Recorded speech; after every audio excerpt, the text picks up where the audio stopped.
नमस्कार, मैं Roopnarayan Sharma, resonance PCCP division. और आज हमने जो पिछली क्लास में पढ़ा, class 10th CBSE board course B का अनुच्छेद लेखन हम कंटिन्यू पढ़ रहे थे।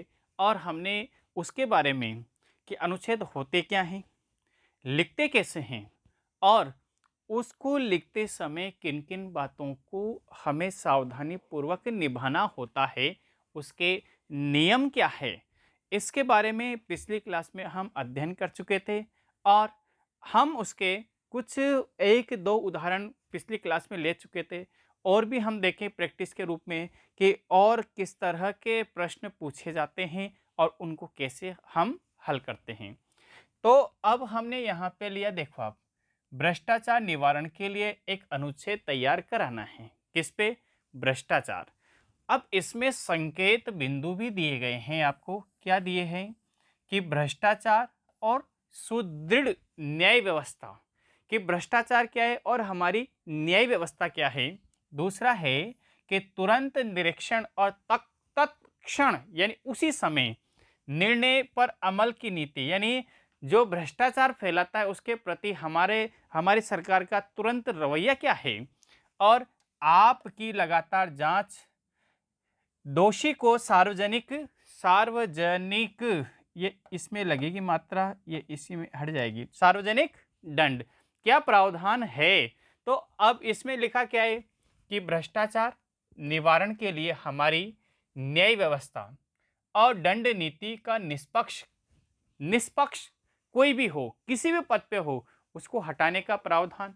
कठोर और द्रुत गति का मतलब है बिना किसी देरी के किए हुए होना अति आवश्यक है। यानी तुरंत, जैसे ही भ्रष्टाचार के बारे में पुख्ता सबूत आपके पास आए, तुरंत उसका प्रावधान हो, सजा जो भी देनी तुरंत मिल जाए, यानी उसमें समय नहीं लगना चाहिए।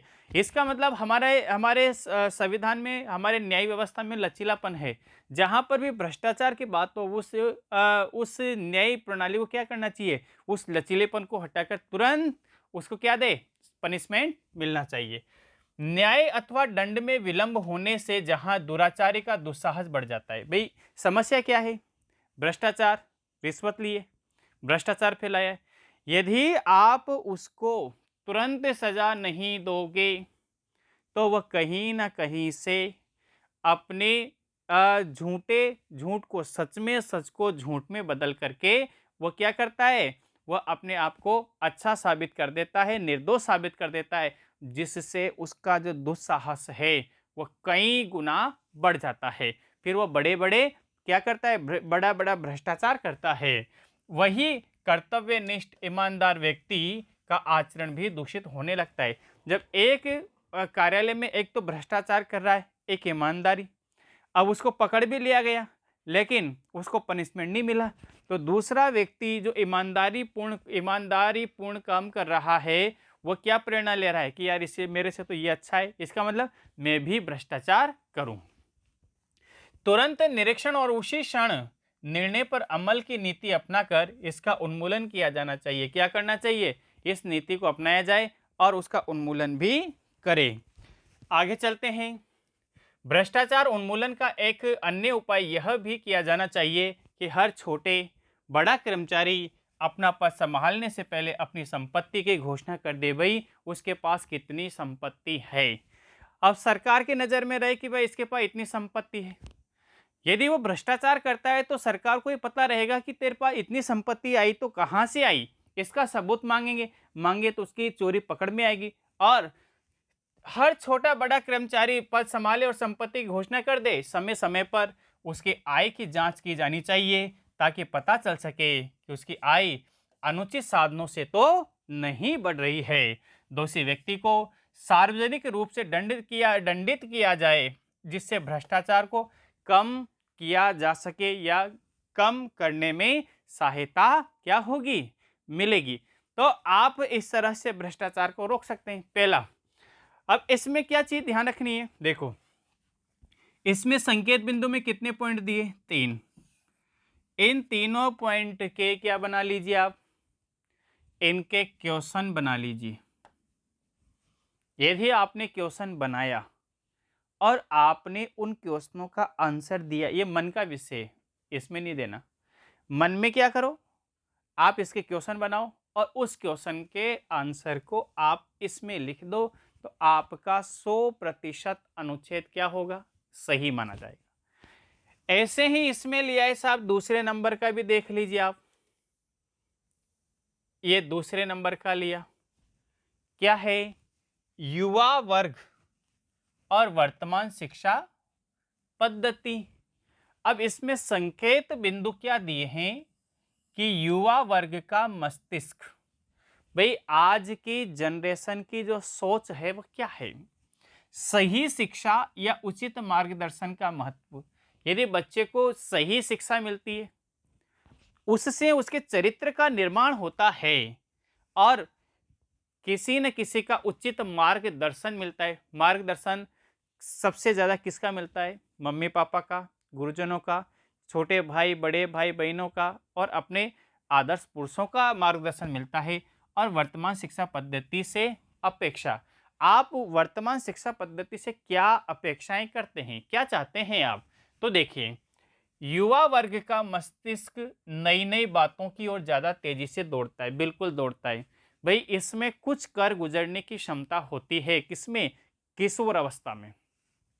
किशोर अवस्था कब से कब तक की होती है, 12 से 18 वर्ष की उम्र के जो बच्चे हैं वो क्या है कि कुछ कर गुजरने की क्षमता, भाई पर्वतों पर चढ़ने की क्षमता, आसमान को छूने की चाह और कठिन से कठिन संघर्षों पर विजय प्राप्त करने की चाह उनकी होती है। उनमें अन्य आयु वर्ग के व्यक्तियों की अपेक्षा अधिक ऊर्जा व शक्ति होती है। क्या होती है, यानी बाल्यावस्था, वृद्धावस्था, प्रौढ़ावस्था, इन सबसे ज्यादा ताकत यदि होती है तो किसमें होती है, वो किशोर अवस्था में होती है। इस अवस्था में यदि सही शिक्षा और उचित मार्गदर्शन न मिले, यदि इसमें बच्चे के भटकने का और बच्चे के संभलने की एकमात्र अवस्था यही होती है। न मिले तो यही शक्ति और प्रेरणा निर्माण के स्थान पर किसमें लग जाएगी, विनाश में लग जाएगी। और विनाश जैसे किसको, आतंकवाद को जन्म देता है, जहां पर विनाश की ओर बच्चे बढ़ते हैं। बिगड़ने और बनने की यही आयु होती है। दुर्भाग्य से हमारे देश में शिक्षा पद्धति केवल उपाधि प्राप्त करने तक ही सीमित है। अभी वर्तमान में क्या है कि बस क्या करें, शिक्षा क्यों ले रहे हैं कि बेटा इंजीनियर बन जाए, डॉक्टर बन जाए, ये बन जाए, वो बन जाए। और हम आज की वर्तमान जो शिक्षा प्रणाली है वो कैसी है, व्यावसायिक शिक्षा प्रणाली है। जबकि ऐसा नहीं है। क्या होना चाहिए, चारित्रिक शिक्षा प्रणाली हो, एक बच्चा योग्य बने, पैसा भी कमाए, लेकिन उसके चरित्र का भी निर्माण हो। एक संपूर्ण व्यक्तित्व वाला मनुष्य बनना आज की शिक्षा पद्धति के लिए कठिन है। इसके लिए खुले मस्तिष्क से काम लेने तथा नई सोच अपनाने की आवश्यकता है, जिससे आज का युवा कल का शिक्षित और जिम्मेदार नागरिक बन सके। तो हमने क्या किया, हमारे पास जो संकेत बिंदु थे, इन्हीं संकेत बिंदुओं के आधार पर हमने इसको तैयार किया है। फिर आगे चलिए, आप इसको ले लीजिए, भारत में दूरदर्शन की भूमिका। तो दूरदर्शन की क्या भूमिका है साहब, इसके संकेत बिंदु क्या है, दूरदर्शन क्या होता है साहब, पहला तो प्रश्न बना दिया इसने। दूसरा, यह किस प्रकार का कार्य करता है, दूसरा भी प्रश्न बना दिया। तीसरा, दूरदर्शन के लाभ और उसकी उपयोगिता क्या है। तो इसमें दिया है साहब, भारत में दूरदर्शन की भूमिका। आज विज्ञान का युग है, किसका युग है, आज विज्ञान का युग है। विज्ञान ने मनुष्य के अनेक सुविधाएं दी है साहब। मनुष्य इन सुविधाओं को लाभ उठाकर ज्ञान के साथ साथ अपना मनोरंजन भी करता है। दूरदर्शन की जरूरत क्यों पड़ी, मनोरंजन के लिए। कैसे, व्यक्ति दिन रात मेहनत करता, अब उसके मनोरंजन के साधन नहीं। क्या सोचा कि कम से कम वो टीवी देखे, कम से कम उसका मनोरंजन तो हो सके। लेकिन ऐसा नहीं कि आज वर्तमान समय को देखें तो सारा समय मनोरंजन में निकालते हैं, अपने कार्य के प्रति बच्चे जागरूक नहीं है। तो मैं चाहता हूँ कि बच्चे भी कार्य के प्रति जागरूक बने और केवल इसको मनोरंजन के लिए कुछ पल के लिए यूज करें। ठीक है, आगे चलते हैं। इनमें से एक साधन है दूरदर्शन।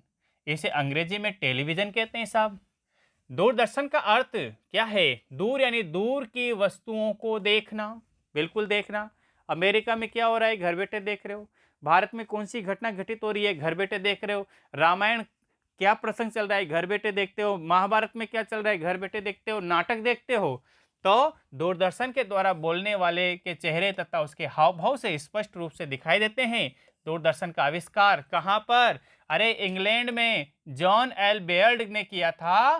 कब? उन्होंने इसे वर्ष 1926 में विश्व के सामने प्रस्तुत किया। और भारत में दूरदर्शन के केंद्र कब स्थापित हुए? 1951 में स्थापित हुए हैं। कहां पर? दिल्ली में की गई थी दूरदर्शन केंद्र। स्टूडियो में कई कैमरे, फ्लड लाइट लगी होती है जो चित्र, दृश्य, ध्वनि को विद्युत तरंगों के रूप में प्रसारित करते हैं। इन विद्युत तरंगों को एरियल एंटीना, पहले एंटीना होता था ना, ऐसे ऐसे पाइप लगा होता, उस पर एंटीना होता, हाँ, ग्रहण करता था, जिससे चित्र, आवाज और दृश्य दूरदर्शन तक आ जाते। दूरदर्शन द्वारा प्रसारित कार्यक्रम समाज के हर वर्ग के लिए उपयोगी होते हैं। इसके माध्यम से देश विदेश, जल, नभ, पहाड़, नदी, समुद्र, रेगिस्तान और ग्राम, नगर आदि की अनेक प्रकार की ज्ञानवर्धक रोचक जानकारियां प्राप्त होती है। दूरदर्शन पर हर प्रकार के कार्यक्रम दिखाए जाते हैं। शिक्षा से संबंधित, व्यवसाय से संबंधित, मनोरंजन से संबंधित। इन कार्यक्रमों से बच्चों को अपनी संस्कृति की जानकारी मिलती है। इसी तरह खेलकूद संबंधी कार्यक्रम भी सभी का मनोरंजन करने के साथ साथ खेल संबंधी ज्ञान भी बढ़ता है। तो इसमें दे दिया ये। अब ये थोड़ा सा बड़ा है, चाहो तो इसको छोटा कर लो। शब्द आपके पास है, नॉलेज आपके पास है, आप इन्हीं पॉइंटों को एक्सप्लेन करोगे। ये बात समझ में आ गई आपको? तो इस तरह से क्या लिखे जाते हैं, इस तरह से क्या बनाए जाते हैं साहब। फिर चलें आगे। अब हम इसमें चलते हैं कि भारत में बाल मजदूरी की समस्या। आप भी जानते हो कि बाल मजदूरी, संकेत बिंदु दिए, बाल मजदूरी का अर्थ होता क्या है, पहले तो ये समझाना है आपको। बाल मजदूरी के कारण क्या है। तीसरा है बाल मजदूरी को दूर करने का उपाय क्या है। तो देखो आप, बाल मजदूरी का अर्थ ऐसी मजदूरी से है जो 5 से 14 वर्ष के बच्चे, यानी कितने, आप तो 5 से तो रहने दो, 6 से 14 वर्ष के बच्चे यदि मजदूरी करते हैं तो बाल मजदूर कहा जाता है। और गवर्नमेंट ने इसका नियम बना दिया कि 6 से 14 वर्ष के बच्चे के लिए क्या दी जाए, निःशुल्क शिक्षा दी जाए। किसी संस्था में कार्य करते हैं, भाई अपराधी कौन है? पहला वो बच्चा जो काम कर रहा है, दूसरा जिसके यहाँ पर काम करता है वह भी उसका दोषी माना जाएगा। जिस आयु में उन बच्चों को शिक्षा मिलनी चाहिए साहब, उस आयु में वे किसी दुकान, रेस्टोरेंट, पटाखों की फैक्ट्री, हीरे तराशने की फैक्ट्री, शीशे के सामान बनाने वाली फैक्ट्री आदि में काम करते हैं। भारत जैसे विकासशील देश में बाल मजदूरों के अनेक कारण हैं। भाई क्या क्या कारण हैं?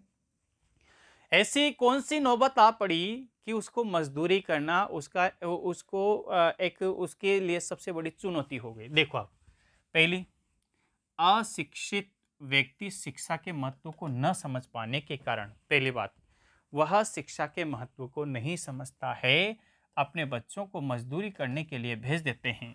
जनसंख्या वृद्धि।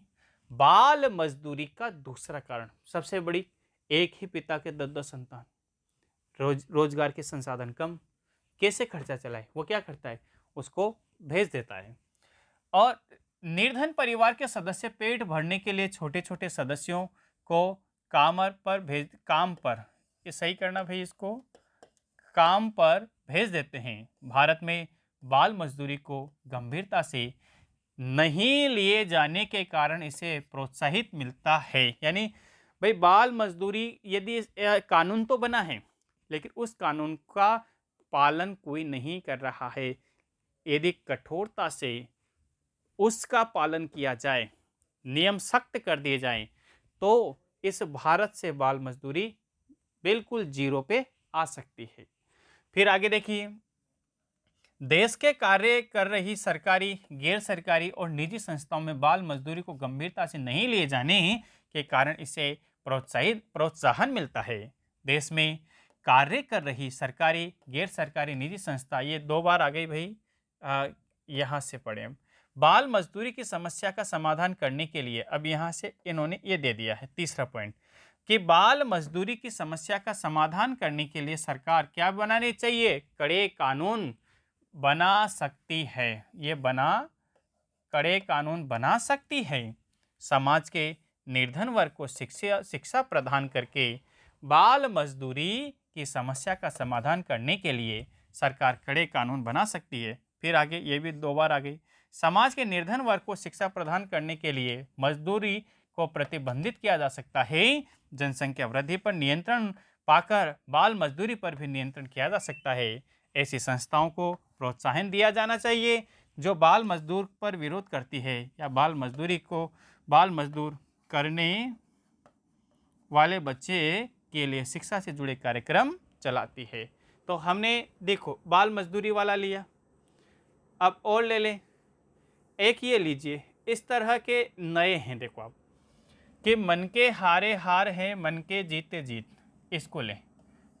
इसी तरह के जब आते हैं, वेरी इंपॉर्टेंट बनते हैं ये, परीक्षाओं में एक निश्चित रूप से पूछा जाना है सुक्ति के, इनको कहते हैं सुक्ति के आधार पर अनुच्छेद, कि मन के हारे हार है। देखो व्यक्ति के अंदर जहाँ तक साहस नहीं होगा, उत्साह नहीं होगा, लगन नहीं होगी, वो आगे नहीं बढ़ सकता। इसी को ले लिया इन्होंने। देखो संकेत बिंदु लिया, हिम्मत अत्यंत आवश्यक है, हार जीत से अप्रभावित जीवन, इतिहास में अनेक उदाहरण इसके भरे पड़े हैं। देखो आप, एक उचित बहुत प्रसिद्ध क्या है कि हारिए न हिम्मत, बसारिए न हरिनाम, कभी भी मनुष्य को हिम्मत नहीं हारनी चाहिए। अर्थात व्यक्ति को कभी भी हिम्मत नहीं हारनी चाहिए। कैसे? कि जीवन में सफलता वही व्यक्ति प्राप्त कर सकता है जिसमें क्या हो, हिम्मत हो। जब व्यक्ति को जीवन में असफलता का सामना करना पड़ता है तो निराशा का अंधकार उसे घेर लेता है, वह दोबारा प्रयास करने का साहस नहीं जुटा पाता। उसे हमेशा इस बात को याद रखना चाहिए कि जीवन में हार जीत तो लगी रहती है। इसमें सबसे महत्वपूर्ण बात यह है कि मनुष्य को मन से हार नहीं माननी चाहिए। भाई क्या करना चाहिए, हार जीत तो होती है लेकिन मन में हार कभी न माने और संघर्ष करते रहना चाहिए। यदि व्यक्ति दृढ़ संकल्प कर ले तो अपने प्रयासों से वह प्रतिकूल परिस्थितियों को भी इसको अलग कर लीजिए, अपने अनुकूल कर सकता है। महान विजेता नेपोलियन ने जब आल्प्स पर्वत को सामने देखकर सेना को निराशा में डूबते हुए देखा तो सेना का आत्मविश्वास बढ़ाने के उद्देश्य से कहा कि आल्प्स तो है ही नहीं, ये क्या है, सामान्य रास्ते, ऐसे पर्वतों को तो हम यूं पार कर देंगे। यह सुनकर नेपोलियन की सेना में असीम साहस का संचार हुआ और आल्प्स पर्वत आसानी से पार किया जा सका। अतः हमें विषम परिस्थितियों में भी अपने मनोबल को क्या करना चाहिए, ऊंचा बनाए रखना चाहिए। यदि मन जीता हुआ है तो परिणाम हमेशा जीत में ही होता है। ऐसे देखो विद्यार्थियों में अनुशासन का बनाया इन्होंने, भारत में बाल मजदूरी का बनाया, इधर से राष्ट्रीय एकता का बनाया, मन के हारे हार है, मन के जीते जीत, इसका बनाया, और इसमें कुछ मूल्यांकन प्रश्न भी इन्होंने दिए हैं। तो बच्चों इसी तरह आप भी तैयार करें और आगे बढ़ते रहें, आपको पूरे में से पूरे नंबर मिलते रहें। इसीलिए सभी को आज के लिए बहुत बहुत धन्यवाद।